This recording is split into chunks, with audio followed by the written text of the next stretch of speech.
Ça, c'est Tracy McGrady. Avec son regard vide, son allure complètement désintéressée dans le money time d'un Game 7 de finale NBA, on en oublierait presque que c'est une légende. Même si vous connaissez la NBA de loin, je crois qu'au moins son nom doit vous être familier. Et si dans l'extrait vidéo que vous regardez, on dirait un vulgaire 12e homme qui ne joue pas et qui est là juste pour faire le compte, je pense que beaucoup d'entre nous ont sous-estimé à quel point il était fort et surtout à quel point il aurait pu l'être encore plus. Meilleur marqueur de saison régulière à 2 reprises, 7 fois nommé en All-NBA Team, 7 fois All-Star, T-Mac n'a pourtant jamais passé un seul tour de playoff. Je vous vois venir, hein. Oui, en 2013 avec les Spurs, machin. Non. Il a même pas marqué un seul point, donc vraiment ça compte pas. D'où vient la cassure?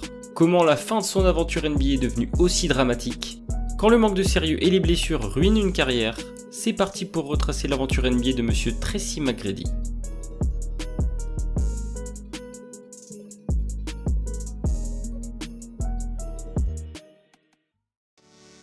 Né en 1979 en Floride, Tracy Lamar McGrady va être élevé seul par sa mère et sa grand-mère.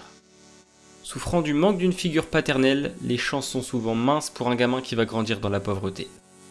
Mais sa famille et lui-même se sont vite rendus à l'évidence, Tracy a un vrai don pour la balle orange.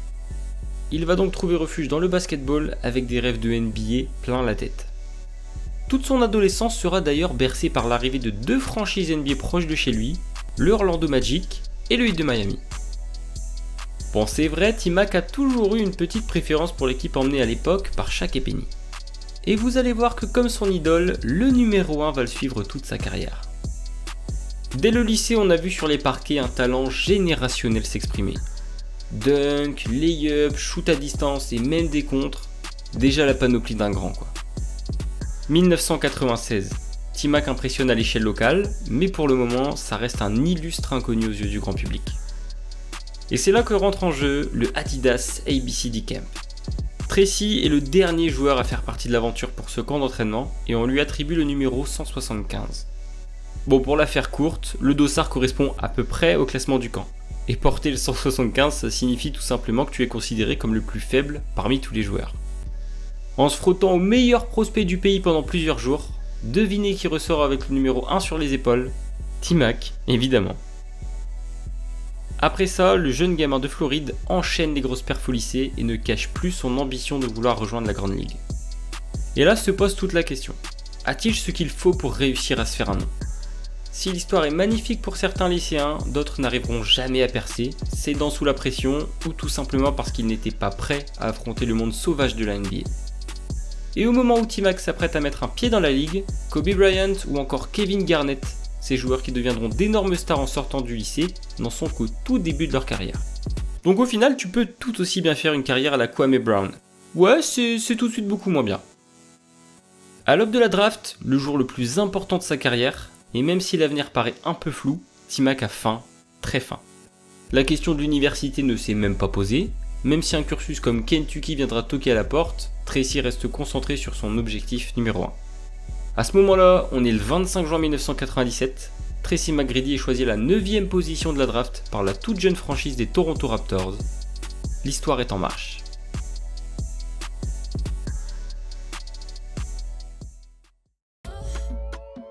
Sa saison rookie va s'avérer un peu plus compliquée que prévu. Le coach de Toronto à l'époque, Darrell Walker, est de 1, pas très bon, 11 victoires pour 38 défaites, je vous le dis, il a assez rapidement fait ses valises, mais surtout, il aime pas trop faire jouer T-Mac. Souvent on voit sur le terrain Walt Williams ou John Wallace, en soi des bons joueurs, mais pas non plus les plus gros noms de l'histoire de la NBA quoi. Mais à mesure que la saison avance, Tracy devient limite indispensable dans la rotation, et à partir de fin mars c'est acté, il devient enfin titulaire. L'histoire aurait pu continuer comme ça avec une croissance exponentielle, mais l'exercice 1998-1999 va être vraiment spécial. Déjà c'est une saison de lockout avec les premiers matchs qui ne démarreront que vers février 99, rendez-vous compte ça fait quasiment un an de pause sans jouer. Et ensuite Tracy va démarrer quasiment tous les matchs sur le banc. Là où pour beaucoup de joueurs ça aurait pu tuer leur carrière, pour lui c'est peut-être la meilleure chose qui va lui arriver en fait. 1998, c'est aussi l'année de la draft de son cousin Vince Carter qui va le rejoindre à Toronto. Et là pour lui, même si ses statistiques ne vont pas décoller plus que ça, niveau vie perso les deux joueurs vont devenir inséparables. Et forcément, ça va se ressentir sur le terrain. Toujours pas de playoff à l'horizon pour l'équipe canadienne, mais les highlights sont déjà monstrueux. Tracy McGrady. McGrady on the run. McGrady down the lane. He dunked it with the right hand. Oh my! Here comes McGrady. Oh, 99-2000, c'est l'éclosion pour les Dinos, avec un Carter qui tourne désormais à 26 points par match, parfaitement secondé par T-Mac, deuxième meilleur scoreur de l'équipe avec 15 points de moyenne. Dans un temps en course pour le titre de 6ème homme de l'année, Tracy ne va plus quitter le starting 5 à partir de début mars. Cette année-là sera très dure pour les Raptors qui se feront sécher 3-0 au premier tour des playoffs par les Knicks, futurs finalistes à l'Est. McGrady finira la série à 38% de réussite au shoot, pas facile comme baptême du feu pour cette première post-season. Au-delà du sportif, on peut quand même noter cette magnifique apparition au concours de Dunk 2000, où Carter fera sans doute la meilleure performance de l'histoire, mais ce jour-là, T-Mac a fait plus que répondre présent.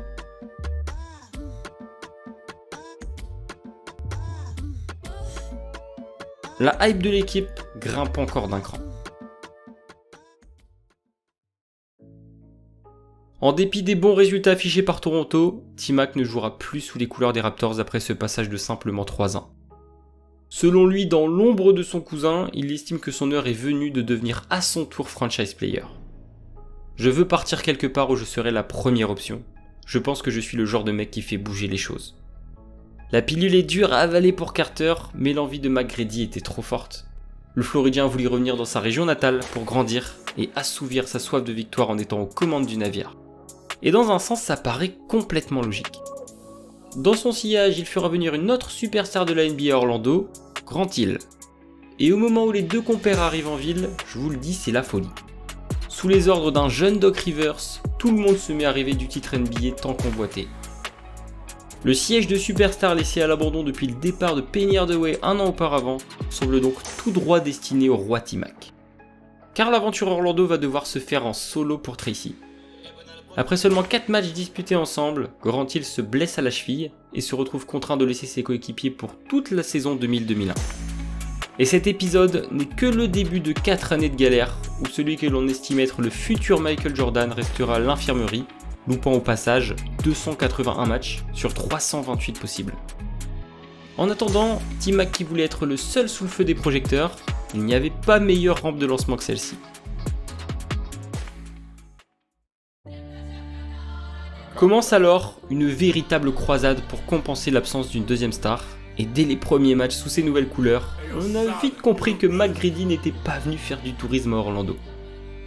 L'ailier enchaîne les performances de fou furieux, emmenant son équipe jusqu'en playoff, quasiment à lui tout seul.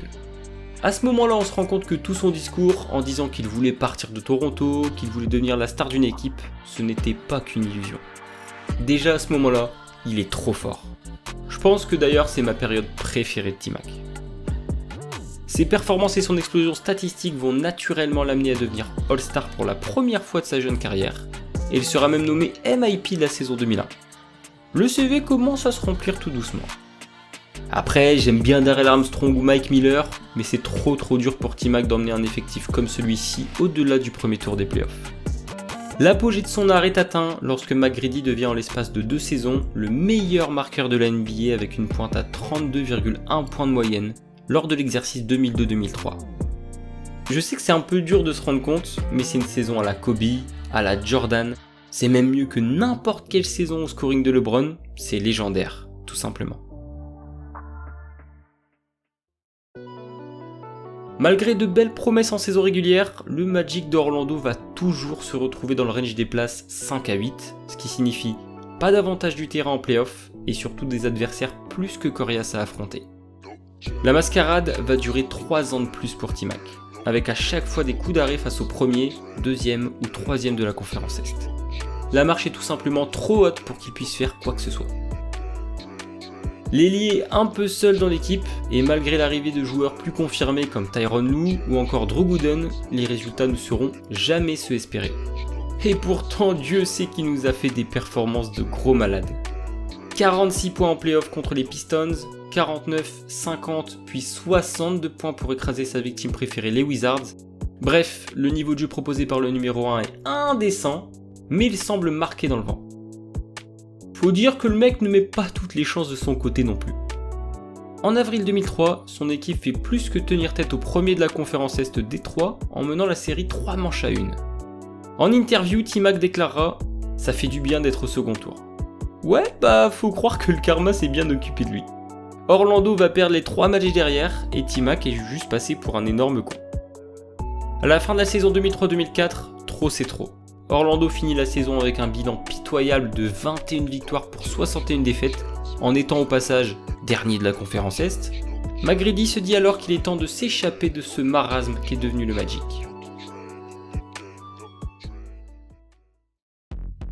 On est le 29 juin 2004.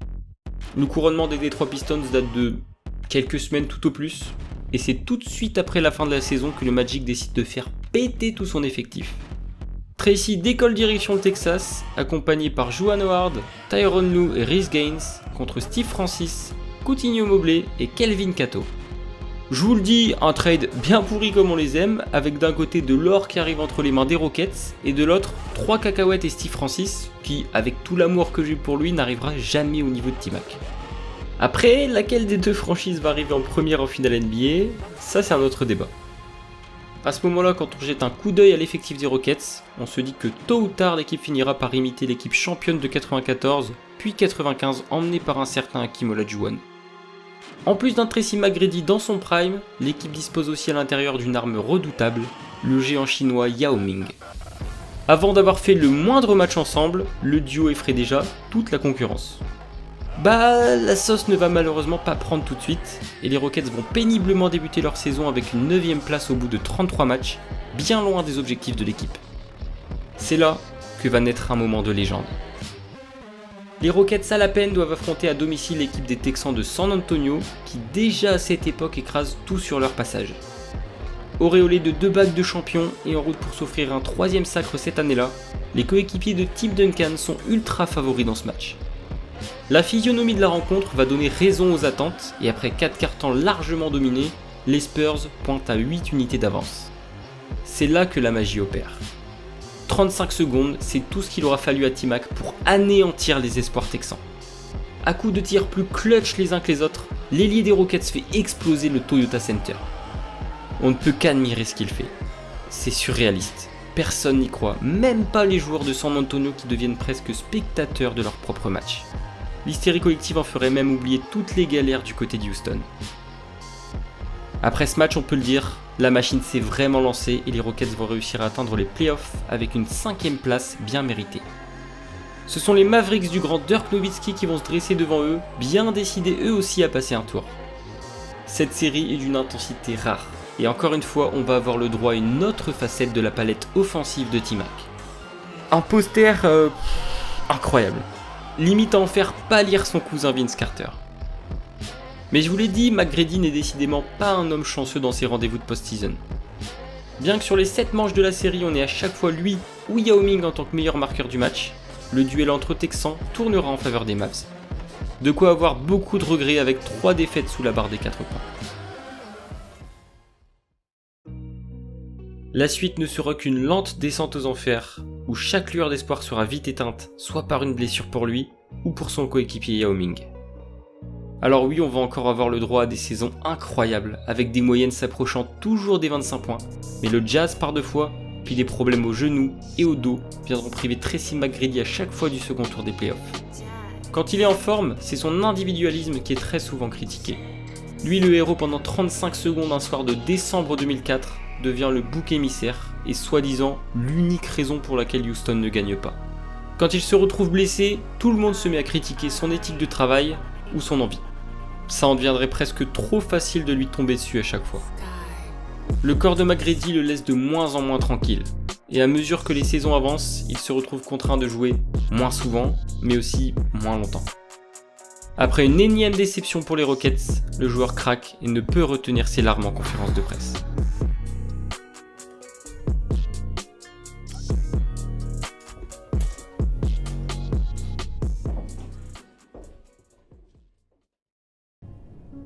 Je vous jure que ça me déchire le cœur, mais c'est à peu près tout ce qui va nous rester de la carrière de T-Mac. Car il va bien tenter de se relancer du côté de New York, Détroit ou encore Atlanta, Mais ces passages éclairs ne vont faire que tuer à petit feu ce qui restait de Tracy McGrady. Pas le plus mauvais de l'équipe encore une fois, mais à des années-lumière de ce que l'on a connu de lui, et c'est surtout ça qui fait mal. Après une année pas des plus intéressantes en Chine, il reviendra tenter sa chance une énième fois pour remporter une bague avec l'équipe de San Antonio. Mais même là, même lorsque toutes les conditions sont réunies pour lui offrir le sacre ultime, il se fait anéantir son rêve par un tir dans le corner de Ray Allen. C'est déchirant. Après 16 saisons au plus haut niveau, 16 à faire rêver des milliers de personnes à travers le monde, c'est sur cette note amère que T-Mac terminera sa carrière. Mais pour savoir comment ils ont vécu la fin de l'ère Tracy McGrady en NBA et le départ de leur star, je pense qu'il n'y a rien de mieux que de demander à ceux qui l'ont aimé, ceux qui l'ont détesté, ceux qui ont aussi crié devant T-Mac. Tracy McGrady, c'était vraiment un bonheur à avoir joué au Magic, mais bon, le front office n'a jamais réussi à l'entourer convenablement. Donc du coup, il a demandé son trade en 2004 et après on connaît la suite. Le Magic obtient le first pick et avec celui-ci, ils prennent Dwight Howard. Et là, il y a quand même des regrets à avoir parce qu'on aurait peut-être pu avoir un duo infernal dans la conférence Est entre McGrady et Howard. Surtout quand on voit la progression et de Howard et du Magic dans les années suivantes dans cette conférence Est. Et même d'une manière générale, quand je regarde la carrière de Tracy McGrady, il y a quand même beaucoup de regrets à avoir. Et malgré le fait qu'il soit un très grand joueur et que je l'ai beaucoup admiré, j'ai quand même aussi un petit peu de mal par sa nomination au Hall of Fame. Alors T-Mac, c'est un scoreur né, un grand gaillard de 2m3, un peu comme une torche humaine. C'est le genre de mec qui peut te coller 13 points en 33 secondes. Mais personnellement, j'en veux presque un peu à T-Mac. Je pense que T-Mac, c'est 6 ans d'espoir des Rockets, 6 ans à pas passer premier tour des playoffs alors que t'es l'un des meilleurs scoreurs de l'histoire. Quand tu repenses à son association avec Yao Ming, qui est un échec, c'est forcément mitigé. Tracy McGrady, c'était un malade mental. Athlétiquement parlant, il était capable de tout faire. Il restait en l'air pendant 1000 ans. Il scorait sur tout le monde. On avait Yao Ming. Et ça n'a pas réussi à passer les premiers tours de playoff. Et au final, c'est surtout 6 années de blessures, avec des blessures à l'épaule, au dos, au genou. Forcément, on retient les 13 points en 35 secondes contre les Spurs, le 9 décembre 2004. Mais malheureusement, c'est ça en fait qu'on retient de Tracy McGrady. C'est pas son buzzer beater en finale NBA, c'est pas une bague de champion, c'est pas une campagne de playoff incroyable qui avec un scénario tragique fait qu'on est sorti. On retient seulement cet exploit légendaire en saison. C'est trop frustrant. Le talent qu'a Tracy McGrady n'a pas eu le palmarès qu'il méritait. Et en fait, je crois que l'aventure de T-Mac chez nous, elle est pas à exclure, elle est pas oubliée. Mais ouais, ça laisse un sale goût d'inachevé pour un fan des Rockets. Et je pense que le passage de T-Mac à Houston se résume assez bien avec le terme « what if ». Même si à la différence d'un Kobe Bryant, il n'aura jamais marqué la NBA par son armoire à trophées débordante, il aura à mon sens laissé une trace indélébile dans la ligue. Et oui, ça a fait énormément débat de l'avoir vu first ballot au Hall of Fame, mais pour un joueur, c'est l'aboutissement d'une carrière.